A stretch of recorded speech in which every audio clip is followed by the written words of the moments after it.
Hey, I'm Warren Haynes, and this is the Blues Podcast.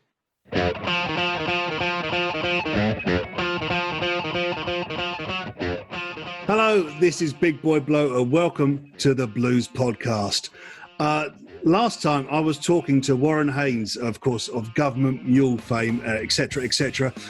Warren had so many great stories and we were having such a great chat. We decided to make a part two because there was just so much to cram in.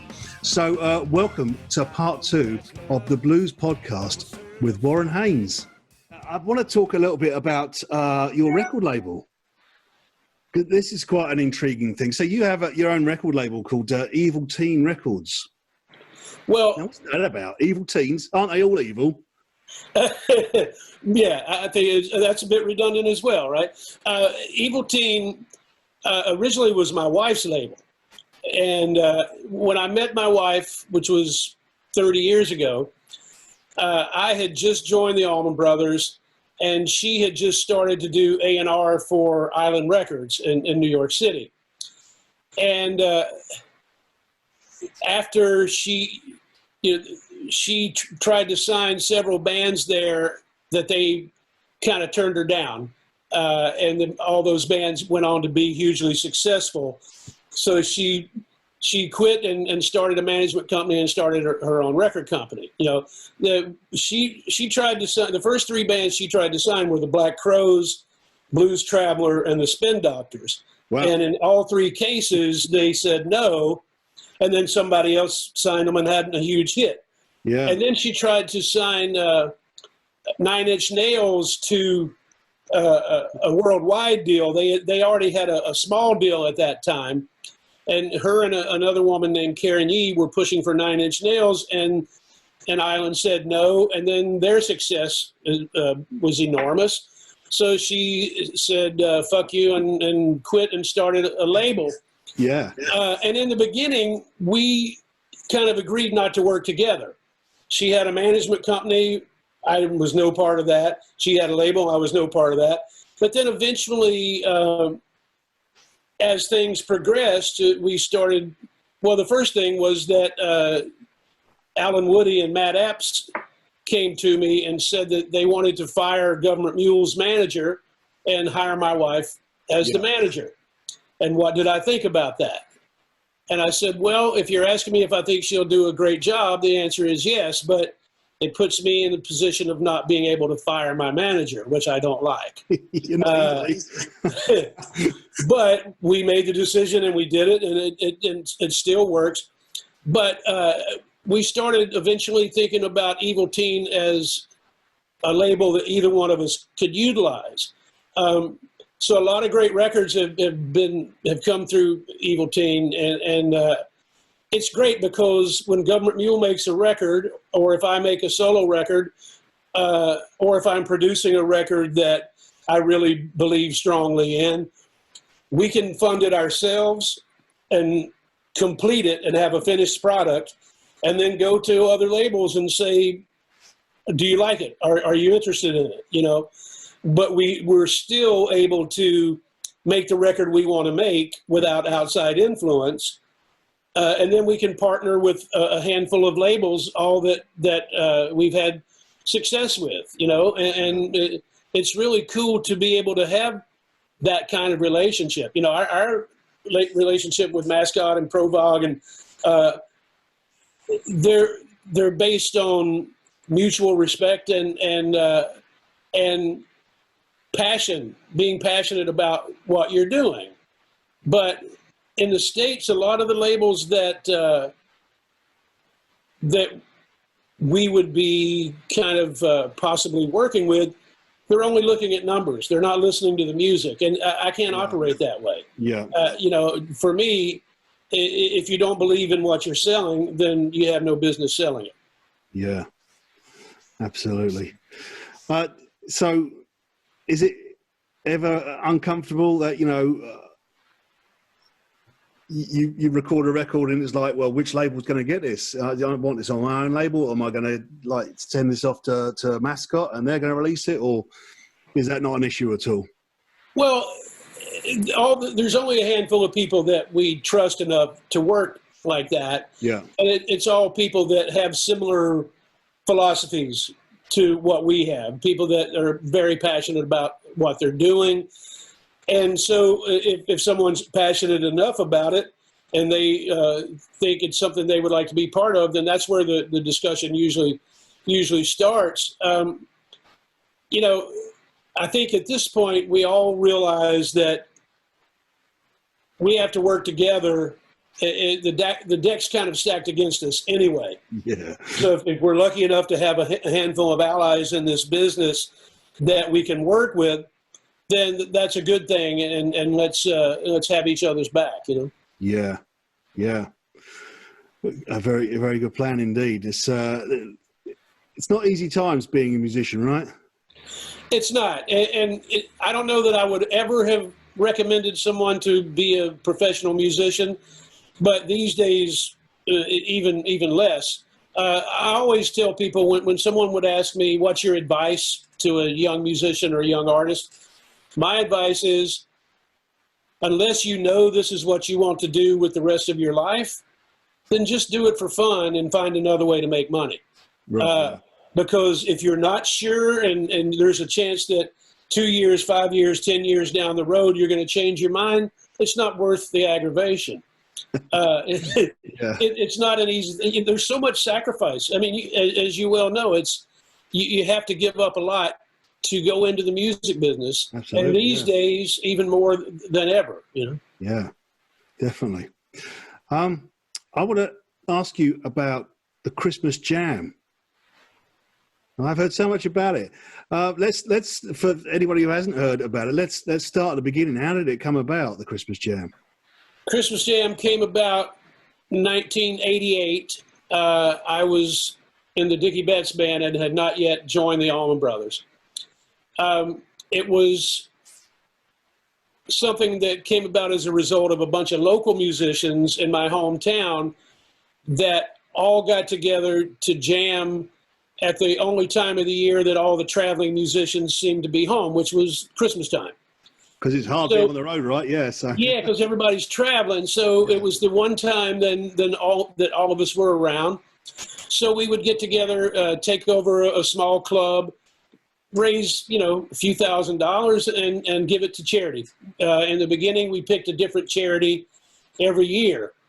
And just to give you a sense of how far back this goes, one of the charities was Vietnam vets. So it was before the Gulf War. Yeah. Like, this is how long Christmas Jam has been going.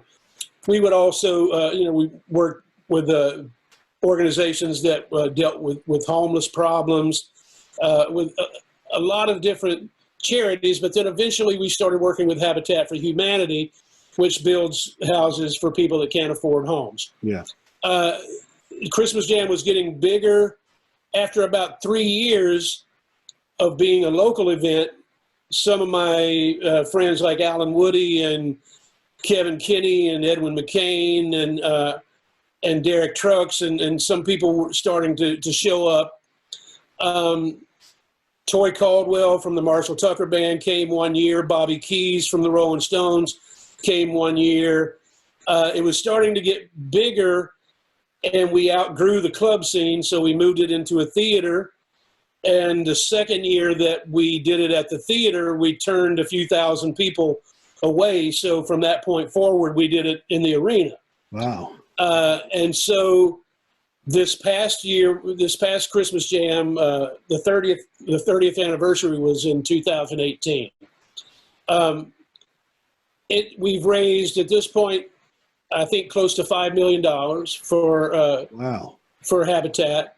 That's we amazing. Built 40 or 50 houses, developments, neighborhoods, but it goes further. Like, people volunteer, fans volunteer to come in several days early and physically work on the houses, or contractors volunteer, or plumbers volunteer, or carpenters, or whatever the case. Yeah. But through the years, just the people that have played there, it's magnificent. This past one was with Dave Grohl and Joe Bonamassa and Eric Church and Jim James and Grace Potter and Mike Gordon from Fish and Government Mule. I mean, we've had the Allman Brothers several times. We had Dave Matthews. We've had Widespread Panic, all the guys from the Grateful Dead in various incarnations. I spoke to you about John Paul Jones before. He came for the 20th anniversary, I think, and came both nights and played with so many different bands and just had a blast. Played mandolin, played bass, and he and I did some acoustic stuff together. But it's just, we've been so fortunate that it kind of garnered its own reputation, because it's one of those events that the music that gets played is very special, because everybody there is playing for free. And it all reminds us of why we started playing music in the first place, you know? So, most of the people that come are the type of folks that check their ego in the first place. But for this event, it's kind of a requirement. You know, everybody that shows up to be a part of this beautiful charity event that's for all the right reasons, you know. That's amazing. I kind of love the way I've got this image in my head now of you remembering years and eras by which charity you were working for at the time, kind of thing. Like, you know, it's 1988. Oh yeah, that must have been the yeah. Well, and some of them turned out to not be as above board as we liked, and that's why when we switched to Habitat, we were very happy with our decision and stayed with that since then, you know. But, you know, playing for charity is such a beautiful thing, because as musicians, this is what we do every day anyway. Yeah. So to just get up and play and sing with a bunch of your friends and have it turn into building houses for people that can't afford houses, what could be more beautiful than that? You know, I mean, you know how it is.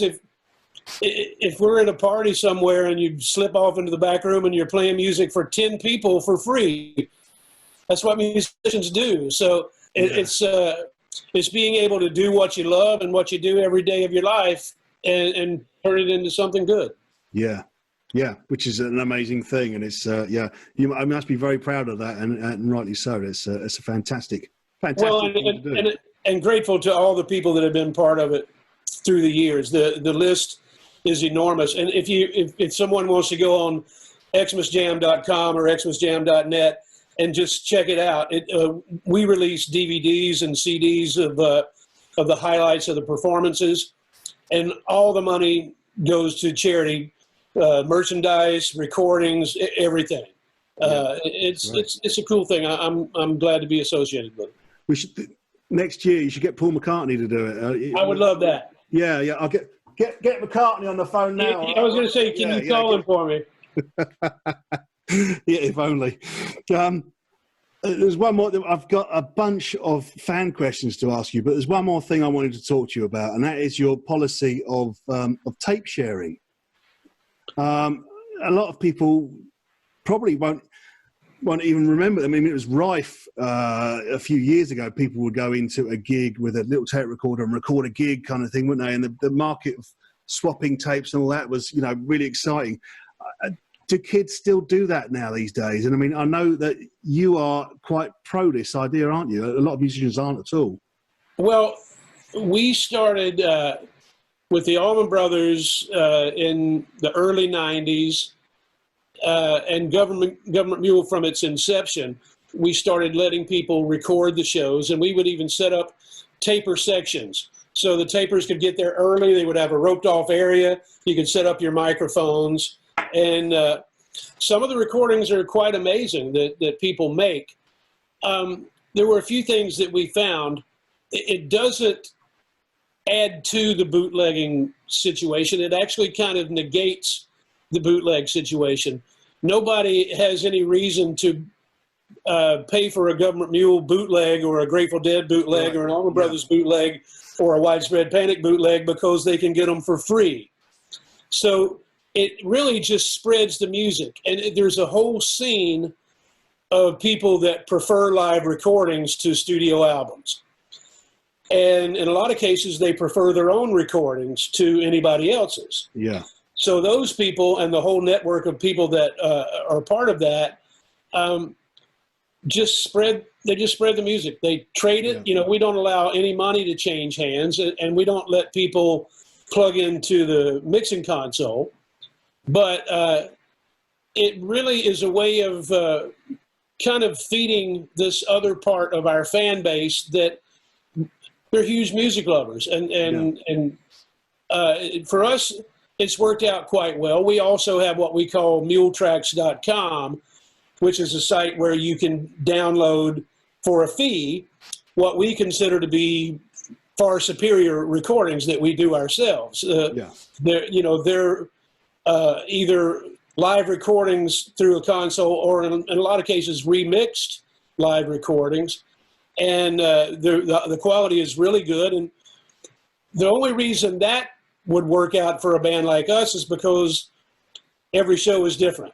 Yeah, right. So it wouldn't work out for a band that plays the same 14 songs the same way every night. But we don't do that. Over the course of a Government Mule tour, we might play 200 songs, Yeah. And so if a fan feels like, oh, I wish I'd have been at this show, but I can download it. Or if they feel like, oh, I was at this show and it was great, I'd love to have a copy of it. So it's a cool thing. Yeah. Yeah. The way, when you explain it like that, I totally get it. I mean, I had someone come to me the other week asking, they videoed something at one of my shows and they wanted to put it up as an advert for something else. And I watched the video and I thought, do you know what, the quality was just terrible. I mean, that's the only thing that kind of really puts me off this idea is how do you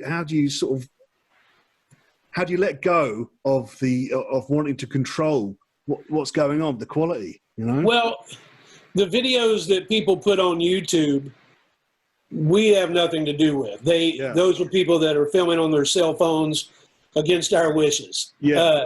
And most of them are terrible. And I don't understand why people would even want to post something that looks and sounds the way a lot of these videos on YouTube look and sound. Yeah. But the audio recordings that people make for themselves are quite good. Right. So we really just can't control the video part of it with YouTube and all that stuff. I wish we could, not from a control freak standpoint, but just from a standpoint of feeling like that's not representative of what we look or sound like. Yeah. But at the same time, I feel like, how are you going to stop that? I also personally feel like, hey, put your phone down and enjoy the show. The moment, right? Yeah. It's like when you go to your kid's school play and everybody's filming on their cell phone. It's like, wouldn't you rather be actually watching it? Yeah. But that's the culture we live in today. Unfortunately. But one thing you said that struck me as poignant: how do you let go? In the very beginning, we had to let go of any aversion to what if someone puts one of our worst nights up there? What if it's a night my voice sounded like shit? What if it's that night I played a solo on the wrong key? Whatever it is. Yeah. But we decades ago made the decision to have our worst nights and our best nights side by side. So, we're okay with that. We realized, the Grateful Dead always looked at it like once we played it, it belongs to the people. Right. So we don't maintain or assume any control over that.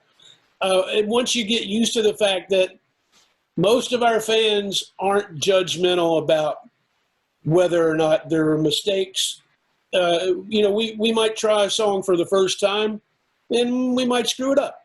Yeah. But we don't care. Maybe 30 years ago we cared, but now we don't care. Because I look at it completely different now. I look at, if I went to see any artist, any of my favorite artists, and they said, we're going to try a new song, we've never played it before, and the singer forgot the second verse, or part of the band went to the bridge and part of the band went to the guitar solo, I would think that's great. I would not be offended, and I absolutely would not want my money back. It's that having that little bit of danger that makes the live show interesting, right? I think so, and makes it worth going to. You know, when I go to a show, I want to see something that's never happened before and never going to happen again. Yeah. That's the ultimate live experience, right? Yeah, absolutely. Do you ever listen back to any of those fan recordings? Occasionally, you know, and some of them sound quite good, but, you know, I don't listen very often. When we're on the road, we usually, toward the beginning of the tour, will listen to our recordings for the first few days, right? Yeah, for the balance and to see sonically what they sound like and if anything needs to be changed. And there was a time when we would even like sit as a band and listen to think about arrangement changes, and if we wanted to kind of give something a break and revisit it at a later date, or what, you know, anything like that. But for the most part, I don't listen, and it's probably better that way. It's what I used to call the gig autopsy, where after you kind of that's right, dissect it, take it apart, and you know, because I think move on to the next one. I'm sure you're the same way as me. When we hear ourselves, all we hear is what we don't like. We don't hear what we do like. Yeah, you know, yeah. I just hear the mistakes and the parts that make me cringe. Yeah, you can't hear it as the whole picture like someone else hears it, can you? No. No.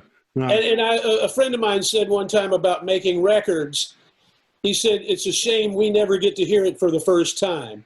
And you know what he means by that is so much goes into the process. How great would it be to be able to hear it without having heard any of that process? Yeah. When you hear somebody else's record, you just hear it as a finished product, you know, but when we hear our own music, it's like, well, all the growing pains that got us to that point are part of that listening experience. Yeah. I totally understand what you're saying. And actually, I had a thought about this earlier on. It's kind of a weird thought. Bear with me. My dad just recently passed away. He had dementia, and he was forgetting a lot of things. And I thought, you know, that's possibly going to happen to me if I manage to live that long. And you know, and what am I going to forget? What crazy stuff am I going to say? And I thought, God, what would happen if you forgot your own music and then someone played it back to you? Would you think, that's amazing, or my God, who is this idiot? Like, you know, Yeah, that's a terrible thought, to be like, wow, that sucks. What is that? Oh, well, that's you. That's you.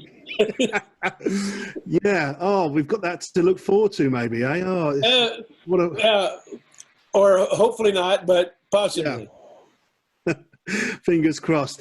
I've got a whole bunch of fan questions here, if you don't mind doing a couple of those. We've had so many people write in for you, Warren. I tell you, I think it's the most questions we've ever had. I try and filter out some of the real stupid ones, or actually, I might keep a couple of the real stupid ones. All right. Let me start with this one from Shanda Bissett, who says, first off, love Warren and all of Government Mule. So that's nice. I would like to know what is his favourite type of venue to play, small, intimate, or a larger one like Red Rocks? Well, I always say that playing in the 2,000 to 3,000 seat theater is kind of the best of all worlds. It's a compromise. You get some of that intimacy that you get in a small club, and you get some of that huge, enormous wave of energy that you get from a big crowd. Yeah. So if I had to choose one, it would be, you know, in the 2,500 seat theater like the Beacon Theater or the Capitol Theater in Portchester. But since we don't have to choose, it's nice to occasionally do several nights in a small place, or festivals, or one night in a big place. Like when we do Red Rocks. Red Rocks is probably my favorite venue of all to play. You get some of that because Red Rocks, the audience goes up like this. Yeah. So you can see the entire crowd, which is really amazing. And at some point over the course of the night, the moon comes up between the rocks, and it's just this amazing, poetic, picturesque environment. And it sounds really good. And the Colorado audiences are great. But I would hate to do only stadiums or only arenas or something where you don't have that intimate connection with the crowd, you know. But when we do them, it's fun because that's a whole other kind of energy, you know. I mean, it must change the dynamic of your set list, I would imagine, right? Absolutely. Yeah. When you're playing in a big place, you keep the tempos much more up-tempo, tend to play more of the songs that people recognize, not get as obscure or esoteric. Right, yeah. In a small place, you can pull out something for the hardcore fans that you haven't played in a long time and know that it's going to work. Yeah. Okay, another question for you. This one is from David Aitson. And right, this is going to be such a tough question for you. Are you ready, Warren? This is... did you enjoy your stint with the Grateful Dead? And was Jerry a good guitarist? Well, the first part of the question first, I had a great time working with the Dead and close friends with all those guys and love all of them dearly. I still do some stuff from time to time with Phil Lesh more than anybody else. But all those guys, with the exception of Mickey, who hasn't been to Christmas Jam yet, they've all been to Christmas Jam, and we play together and other little things here and there. It was a fantastic experience for me. I wish that the original members were getting along a little better than they were at that time. But I had a great experience. Jerry was a fantastic musician in the way that he achieved the ultimate, which is to create a voice that is recognizable instantaneously. There are so few musicians and guitar players as well that when you hear 10 seconds, you know who it is. Yeah. And that, to me, you know, that's the ultimate compliment. His sense of history and his sense of melody was astounding. You know, he was not someone that played off of his technique. From a technical standpoint, there were tons of people that had better technique, but that has nothing to do with music. You know, music is in your heart and soul and in your brain, and the way you bring it out is what matters. I was not as big a Grateful Dead fan as a kid as I would become later. Yeah. And for me, when I first started realizing song after song after song, how many great songs they had, that's what hooked me, was the catalog itself before I got into the actual music. And this is somewhere, I would say, early 90s when I started hearing the band live and stuff. I saw them a few times with Jerry and really loved hearing those shows. But when I was growing up, I guess my head was elsewhere.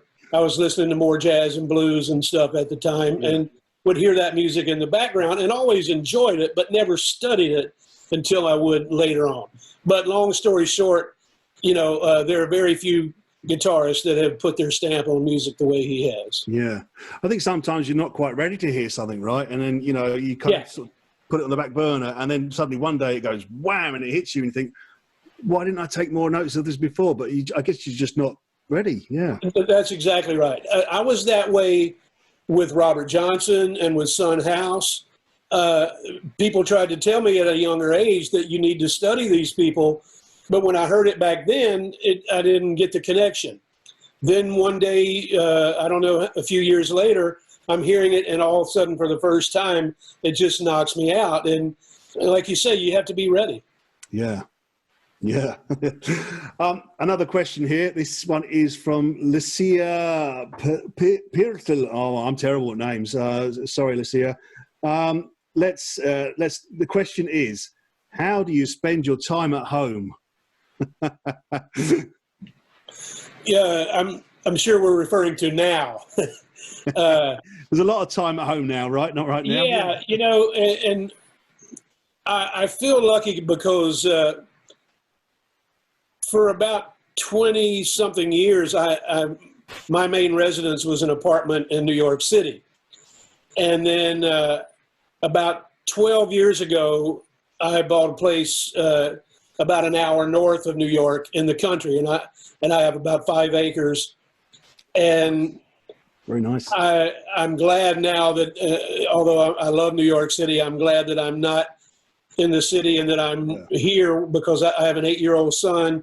We can spread out. We have this thing called a Kawasaki Mule, which is like not an ATV, but kind of like an ATV. Yeah. And we ride it around, and we have room to spread out. We have a lot of time together, and it's a challenge, but I have to love the fact that I'm spending more time with my family than I ever have, and that's both good and bad. Yeah, but how do you feel about that? Dwell on the good. Another question. This one's from Jeff Peters, which is a name I can pronounce, thankfully. Jeff says, what solo projects might be on the horizon? He's heard you mention doing a blues album, which I think we kind of spoke about earlier, as well as an instrumental album. That sounds very exciting. So the big plans, or is it just a sort of vague idea in your mind at the moment?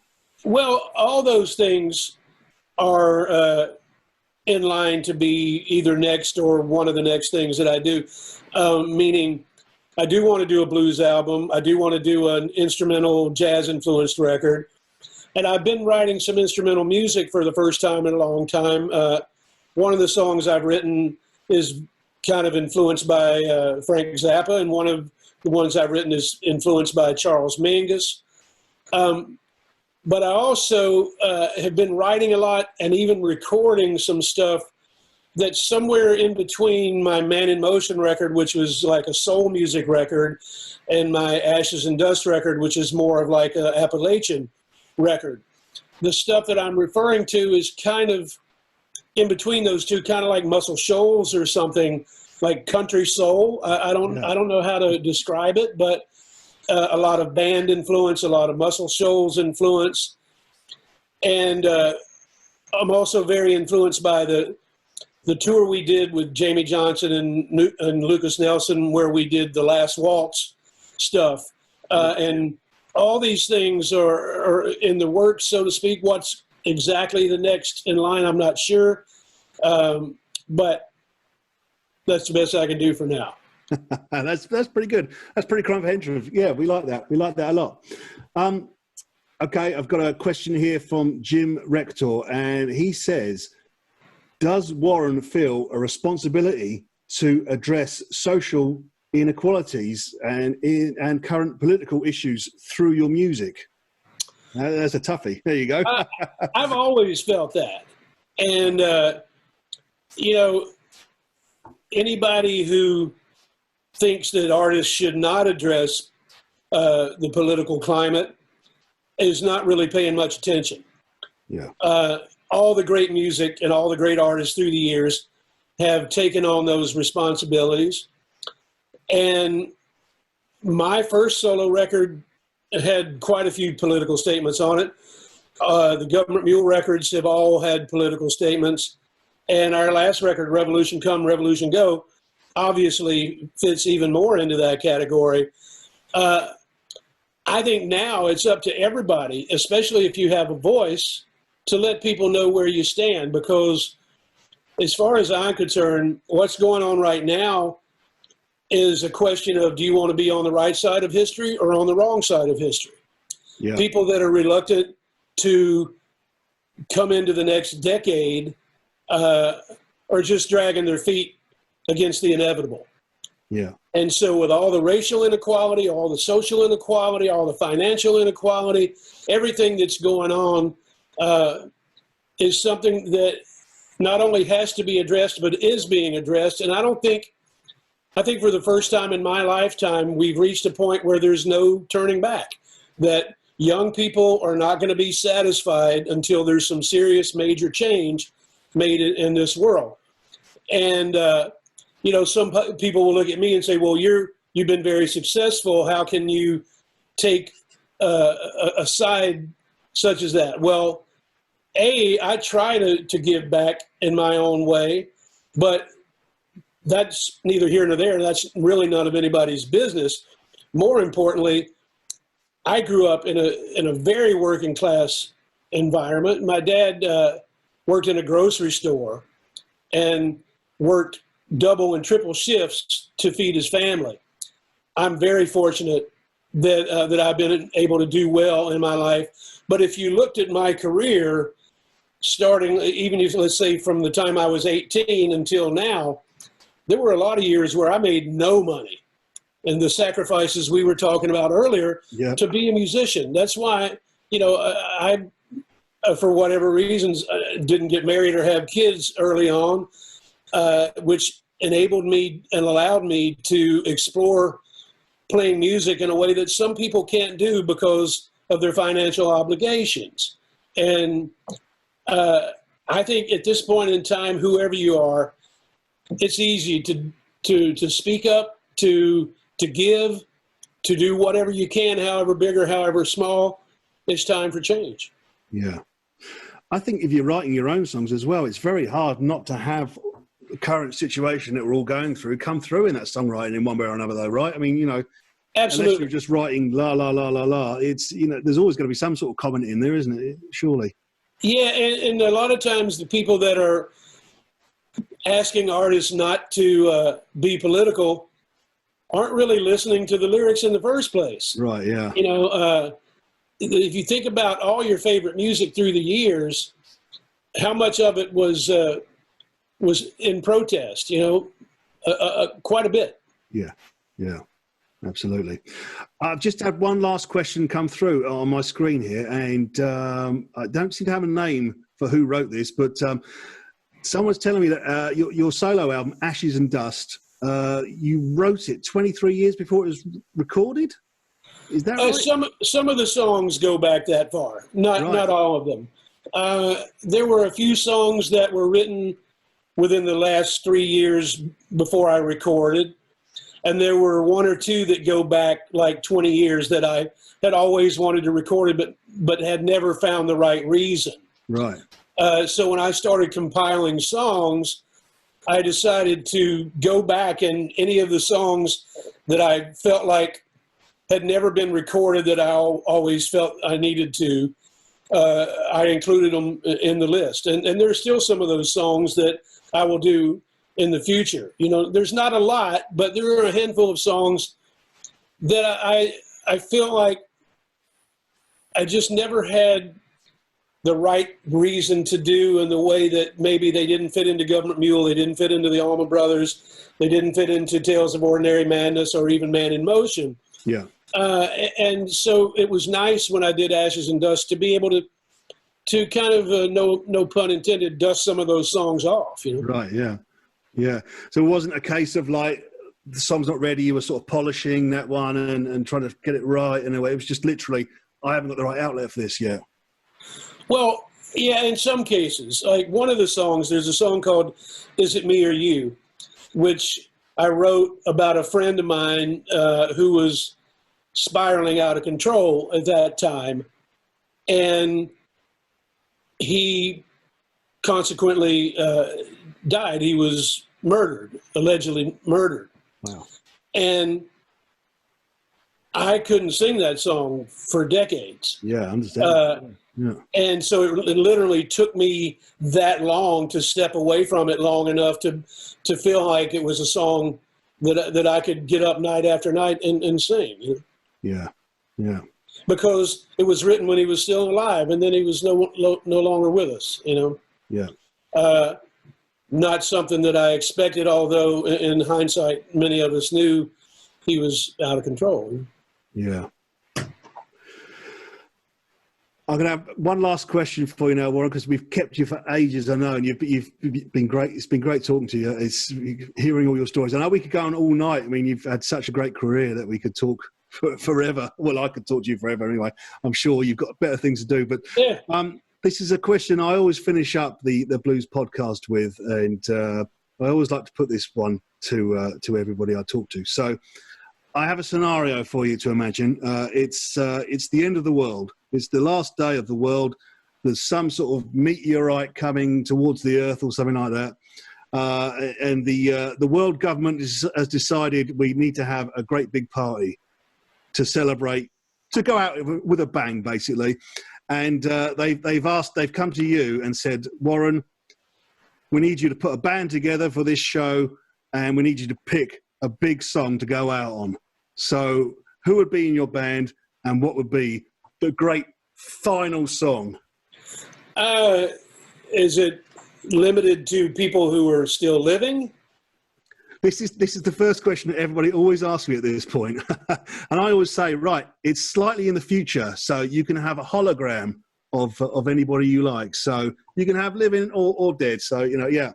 Well, if it was holograms and people that are no longer with us, then I wouldn't want to be there either. I would just want to pick the band and sit and listen. Yeah, right.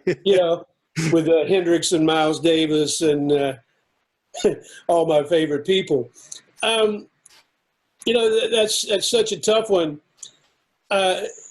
My favorite band, in some ways, is the Miles Davis Quintet with Herbie Hancock and Miles and Tony Williams and Ron Carter and Wayne Shorter. People say, well, you're not a jazz musician. Why do you like that? Well, I love that music, and I'm very influenced by it. But that might be a little lofty for this particular party. Little Feat, like the Little Feat, mid to late 70s Little Feat. Yep. The original Allman Brothers, once again without me, would be a perfect band for that. Maybe the initial Allman Brothers band with Dwayne Allman and Barry Oakley doing Whipping Post, and I could just be in the audience. Yeah, I mean, I'd be right there with you. Yeah, that sounds all right to me. That's I could go out on that one. That would be all right, wouldn't it? Well, and somewhat appropriate, I guess. Yeah, it seems fitting, doesn't it? Good Lord, I feel like I'm dying. So long. Yeah. Man, it's just been an absolute joy to talk to you here on the Blues Podcast. Thank you so much for chatting with us. My pleasure. Really pleasure talking to you. And I hate that we're making light of such a dark subject, but hey, what are you going to do? Yeah, well, this is the human nature, right? Always turn try and turn the bright side to a dark side of the moon, as it were. And I got to say, the Brits have always been quite good at that. I love that British comedy in that regard of being able to look at dark things in a funny manner. Yeah, we got that. Yeah. I guess it's the only way we get through stuff, but yeah. Yeah, well, you've been around longer than we have. At the moment, right? So, yeah.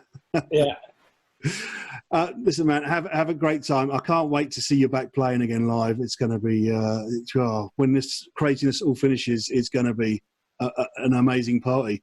Yeah. Almost as amazing as the end of the world.